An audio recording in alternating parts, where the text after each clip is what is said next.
Krishna, I love you नई series दिल की बातें सीधे उनके दिल से। So we are doing this reading और हमारे सामने हैं तीन objects, tarot, oracle and love. ठीक है, एज यू कैन सी यहाँ पे किटन्स की लड़ाई हो रही है। इसकी तबीयत थोड़ी सी नाजुक थी लेकिन अभी ठीक है। And they are playing, okay, ये बस उनका खेल चल रहा है और कुछ नहीं है। ओके, वायलेंस नहीं होता है इस चैनल पे। चलो फिर तब तक हम निकालते हैं कुछ कार्ड्स। हो गए कार्ड शफल। अरे सका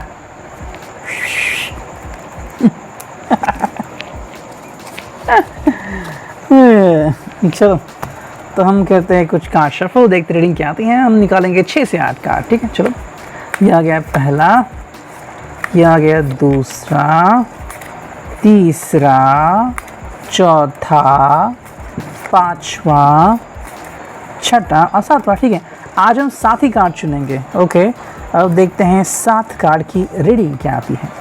ठीक है, आई होप दैट आपको ये सब दिख रहे हो, ये cards. Okay, so let's connect with the cards as well. चलो देखो, पहला ये जो कार्ड है यहाँ पे वो है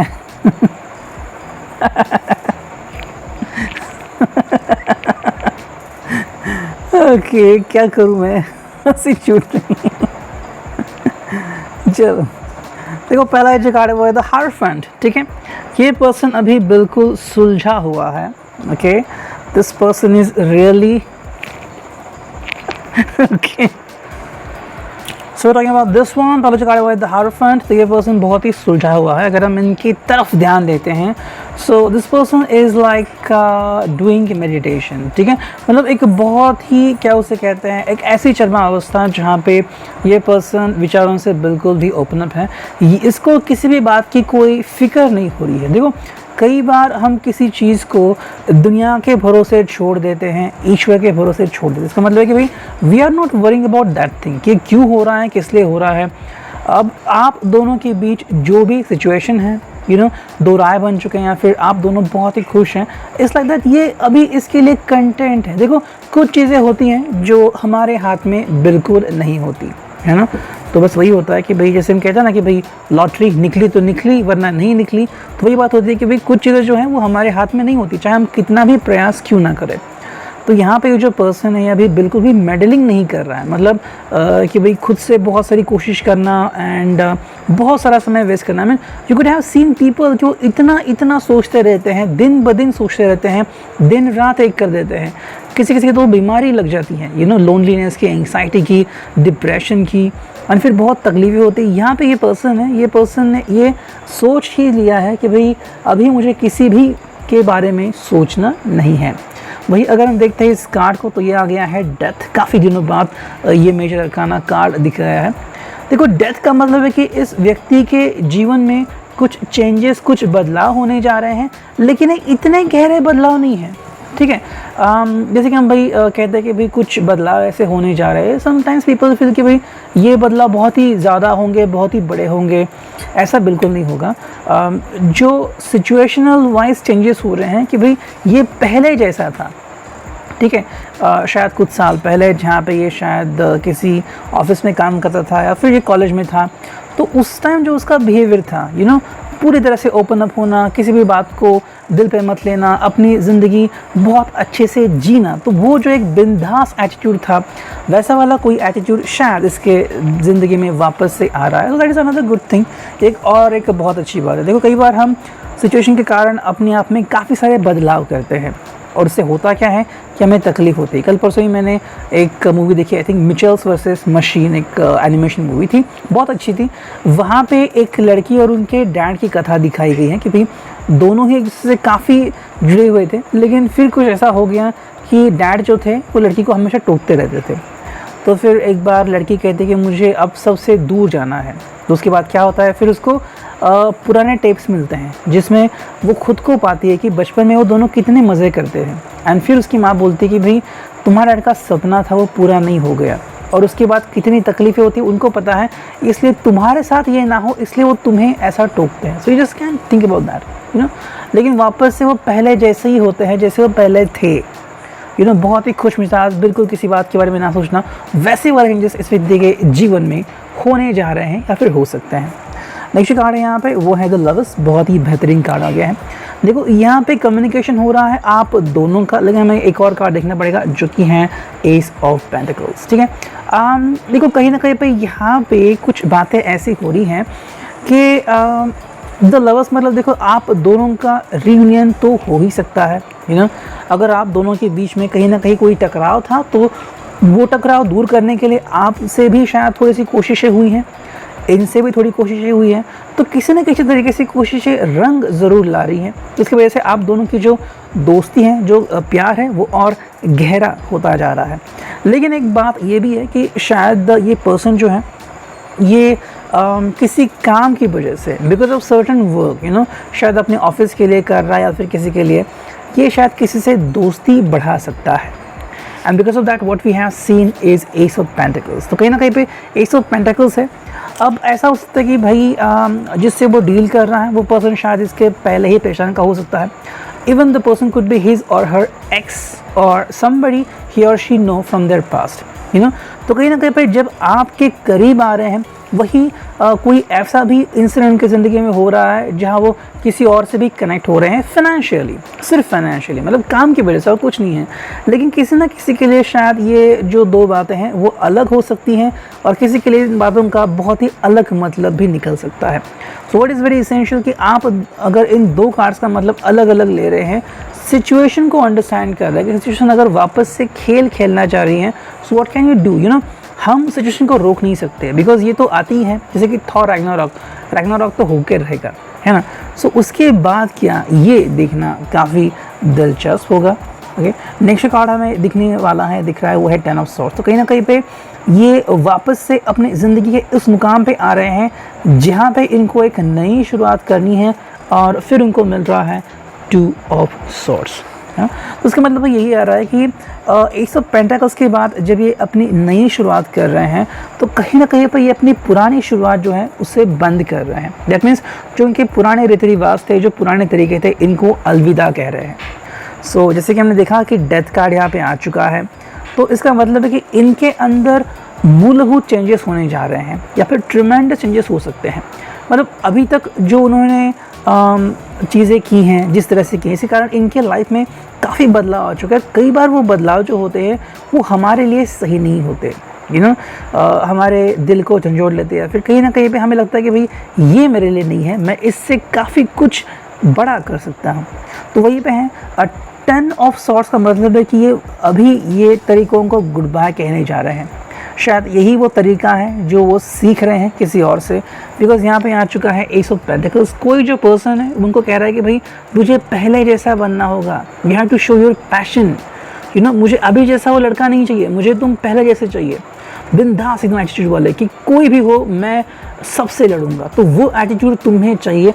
और इसी कारण ये जो पर्सन है ये अभी अपने एटीट्यूड का त्याग कर रहा है। द फूल मतलब वापस से ज़िंदगी एक नई शुरुआत करने जा रहा है जहाँ पे इसको रोकने वाला टोकने वाला कोई नहीं होगा। देखो जब हम बात करते हैं द फूल की, इसका मतलब है कि भाई this person is like enjoying single detail of the life की सिंगल से सिंगल डिटेल वो महसूस कर रहे हैं। वही अगर हम देखते हैं इस कार्ड को तो इसका मतलब है 2 ऑफ सॉर्ड्स। तो वापस से ये जो पर्सन है ये दो तरफा रास्ते पे आ रहा है। एक तरफ जहाँ पे उसका बिजनेस है, जहाँ पे उसका जॉब है, जहाँ पे उसके पैसे हैं, प्रैक्टिकलिटी है, वही दूसरी तरफ जहाँ पे आप हो। तो इमोशंस को भी कंट्रोल करना है, प्रैक्टिकलिटी को भी कंट्रोल करना है। तो दोनों चीज़ें क्या वो कंट्रोल कर सकता है। अगर आप इनको अंडरस्टैंड करते हो तो ये करना इनके लिए आसान हो सकता है। ठीक है, अब देखते हैं ओरेकल से क्या मैसेज आते हैं। चलो 6 कार्ड निकालते हैं। ओके चलो 1, ये आ गया 2, ये आ गया 3, ये आ गया 4, ये आ गया 5 एंड एक फाइनल 1 जो कि है 6। ठीक है, तो 6 कार्ड आ चुके हैं। अब देखते हैं यहाँ पे रीडिंग क्या आती है। ओके तो चलो पहला जो कार्ड यहाँ पे आ चुका है वो है I love you because you are so cute and adorable that I could never resist loving you. मतलब ये कह रहे कि भाई आप इतने क्यूट हो, प्यारे हो और इतने एडोरेबल हो कि आपसे प्यार करने से खुद को रोक नहीं सकते। इसका मतलब कि भाई इनके प्यार में पड़ने के लिए आपको ही खुद को ब्लेम करना चाहिए। देखिए, ये पर्सन आपको काफ़ी चाहता है एंड काफ़ी प्रेज़ करता है आपको, यू नो, लेकिन आई थिंक ये पर्सन काफ़ी रोमांटिक हो सकता है, शेर व शायरी का या फिर कुछ ऐसे वाक्य बोलने का इसको शौक़ होना चाहिए, लेकिन कहीं ना कहीं पे थोड़ी सी मुसीबत किसी कारण खड़ी होती रहती है। सेकेंड जो कार्ड है वो है I love you because you always manage to laugh at my jokes even when they are not all that funny. देखो, ये बात यहाँ पे क्लियर बोल गए हैं कि भाई इनके ऐसे कई सारे एटीट्यूड हैं जिनको कोई भी सामने वाला पर्सन खड़ा भी नहीं करेगा, लेकिन आप जो है वो इनके एटीट्यूड को संभाल के लेते हो। फिर चाहे इनका ऐसा कोई जोक हो जिसके ऊपर हंसी ना आ रही है फिर भी हंस रहे हो, यू नो, इनका कोई मोमेंटम है तो उनका सपोर्ट कर रहे हो, तो कहीं ना कहीं पे आप इनका पूरी तरह से सपोर्ट कर रहे हो, जो अपने आप में एक बड़ी बात है। नेक्स्ट कार्ड है वो है I love you because you have never taught me so much about myself and about life, there is so much that I did not know before I met you, you have taught me so much. इसका मतलब है कि भाई आपने इनको बहुत कुछ सिखाया है इनके बारे में, इनके खुद के बारे में और ज़िंदगी के बारे में। तो इनको पता चला कि भाई बहुत कुछ है ज़िंदगी में सीखने के लिए, जिसे हम कहते हैं ना कि भाई मेंटर बनना या फिर किसी से प्रेरणा लेना, तो वो आपसे प्रेरणा ले रहे हैं, मतलब आपके साथ वो अपने आप को ज़्यादा ब्लॉसम महसूस कर रहे हैं, ज़्यादा पावरफुल महसूस कर रहे हैं और गोल ओरिएंटेड महसूस कर रहे हैं। गोल ओरिएंटेड मतलब जिनको अपने लक्ष्य का पता हो। ऐसे कई सारे लोग हैं जिनको अपने लक्ष्य का पता नहीं होता, ये वो बस करते जा रहे हैं, लेकिन लक्ष्य होता कुछ और ही है एंड फिर जब उनको लक्ष्य केंद्रित करना होता है समय जा चुका होता है, तो बस आपको कह रहे हैं कि भाई आपकी वजह से इनको पता चला कि इनका लक्ष्य क्या हो सकता है।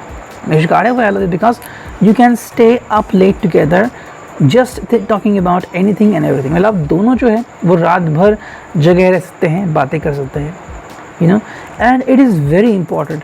देखो, वो एक जज्बा होना चाहिए कि अगर आप बोल रहे हो तो वो सुने, अगर वो सुन रहे हैं तो आप बोलिए। तो इट्स लाइक दैट आप दोनों अगर म्यूचुअली एक दूसरे को अंडरस्टैंड करते हो तो आपकी ज़िंदगी काफ़ी खुशी भरी हो जाएगी। नेक्स्ट कार्ड है I love you because you understand me so well and you make an effort to make me happy.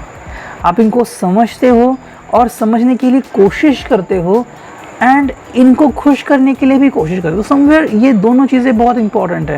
देखो, पहली बात हम कहते हैं कि भाई किसी को समझना, आजकल तो कई सारे सॉफ्टवेयर्स बने हुए हैं, इस कारण 2 सेकंड में हम पता लगा सकते हैं, लेकिन किसी का मूड्स को अंडरस्टैंड करना और झेलना ये इतना ईजी बात नहीं होती। वहीं पे आप इनको खुश करने के लिए बहुत कुछ कर रहे हो। अब शायद जो चीज़ इनको पसंद है या फिर उनके लिए कोई फेवरेट डिश कर रहे हो या फिर उनके लिए फेवरेट कपड़े चुन रहे हो, अपना पहराव बदल रहे हो, वो भी बहुत बड़ी बात है। एंड जो फाइनल कार्ड है वो है I love you because you like to surprise me, all of your surprises both big and small never fail to surprise me. आपको इनको सरप्राइज़ देना बहुत पसंद है और उनका कोई भी सरप्राइज़ हो आपका, चाहे छोटा हो या बड़ा हो, ये हमेशा से ही इससे बहुत खुश होते हैं, इनको बहुत मज़ा आता है। ठीक है, अब देखते हैं ओरेकल से हमें क्या रीडिंग मिलती है। हमें निकालने हैं 6 से 7 कार्ड्स, 1 2 3, यहाँ गया 4, गया 5 और यहाँ गया फाइनली 6। ठीक है, तो चलो 6 कार्ड हमने लिए हैं, अब देखते हैं रीडिंग क्या आती है। ठीक है, देखो पहला ही जो कार्ड है वो डिस्कशन हाउस। तो कहीं ना कहीं जो पर्सन है ये किसी के साथ शायद डिस्कशन कर रहा है, you know, it's like that. अब शायद आपके दोनों के दोस्त हो सकते हैं या फिर रिलेटिव या फिर कुछ और। कहीं ना कहीं ये पर्सन जो है वो कुछ जानकारी इकट्ठा कर रहा है। आजकल तो आपको पता है कि भाई ऑनलाइन थेरेपीज़ भी अवेलेबल है, ऑनलाइन आप सेशन भी कर सकते हैं। तो maybe this person is trying to figure out something, you know. अगर आपसे रिलेटेड कोई प्रॉब्लम है, कोई बात है, तो उसका सोल्यूशन क्या हो सकता है, इसके बारे में बातचीत कर रहे हैं। इट कुड बी लाइक भाई आप दोनों के बीच की जो दूरियां हैं वो मिट जाएं, और वही अगर आपको हेल्प कर रहे हैं किसी न किसी तरीके से, वो हेल्प और किस तरह से कर सकते हैं इसके बारे में सोच रहे हैं। सेकेंड कार्ड जो यहाँ पे आ चुका है वो है इमोशनल एक्सेसी। तो आपके लिए बहुत कुछ फील कर रहे हैं, इमोशनल बहुत बन चुके हैं। अब अपने इमोशन को रोकना इनके हालात में नहीं है। अब इनके लिए जो इम्पोर्टेंट है वो ये है कि भाई बस आपका साथ देना। नेक्स्ट कार्ड है यहाँ पे वो है ओवर रिएक्ट। तो कहीं ना कहीं पे ये जो पर्सन है ये कई बार ओवर रिएक्ट कर जाता है। ये इसलिए होता है क्योंकि अपने आप को रोक नहीं पाता। देखो, जब हम किसी से प्यार करते हैं तो हमारी एक्सपेक्टेशंस जो मतलब मान लीजिए कि आसमान छूने लगती हैं। तो अगर ऐसी बात है तो कई बार हम किसी चीज़ को लेके इतना हाइपर सेंसिटिव होते हैं कि रिएक्शन के बजाय ओवर रिएक्शन चली जाती है। सामने वाला कहते हैं कि भाई इतनी भी ओवर रिएक्ट करने की ज़रूरत नहीं थी, ये सिर्फ फ्लावर है, ये कोई 10,000 रुपये का कोई गहना नहीं है, है ना। तो ये जैसे डिफरेंस है वैसे ही आपकी बातें थोड़ी थोड़ी शायद उनको ऐसे लग सकती है, फिर इनकी बातें को थोड़ी सी ऐसे लग सकती हैं। हालांकि जो नेक्स्ट कार्ड यहाँ पे आ चुका है वो है डिवाइन रिदम। तो ये जो पर्सन है अगर किसी बात के पीछे हैं, किस बात की गहराई अगर इसको जाननी है तो है डिवाइन रिदम। देखो, अब दोनों का समय कभी ना कभी तो आएगा और इनके हिसाब से शायद वो समय जल्द ही आने वाला है या फिर आ ही चुका है। नेक्स्ट कार्ड है वो सेक्सुअल फैंटेसी। तो कहीं ना कहीं जो पर्सन है आपसे फिजिकली भी उतना ही कनेक्ट हो रहा है जितना कि इमोशनली था, जैसे कि हमने देखा था इमोशनल एक्सेसी। तो वैसे ही सेक्सुअल फैंटेसी अब इसके जीने का एक तरीका बन चुका है। This person really appreciate you and जिस तरह से आप दोनों घुल मिल के रहते हैं इनको काफ़ी बढ़िया लगता है। एंड जो फाइनल कार्ड है वो रिलैक्सेशन। सो कहीं ना कहीं मुझे ऐसा लग रहा है कि भाई this person is trying to have a sexual relationship with you, या फिर a very romantic relationship with you और अ काइंड ऑफ इरोटिक और kinky relationship with you. It's like that भाई you can have a kind of sexual orientation, इधर you are married and likewise नहीं है तो you could have done lots of things like video call, phone call, you could have done something and because of that यहाँ पे जो card आ गया वो है रिलैक्सेशन। तो कहीं ना कहीं वो ये पर्सन जो है वो आपके बारे में ज़्यादा सोचता है, यू नो, एंड सोचने के बाद उसे महसूस होता है कि भाई you are the perfect choice for them. आप ही हो जो इनको और बेहतर करते हो, ठीक है। So that's why this person really trust you. तो reading I hope it was neat. Thank you, signing off meaning tarot.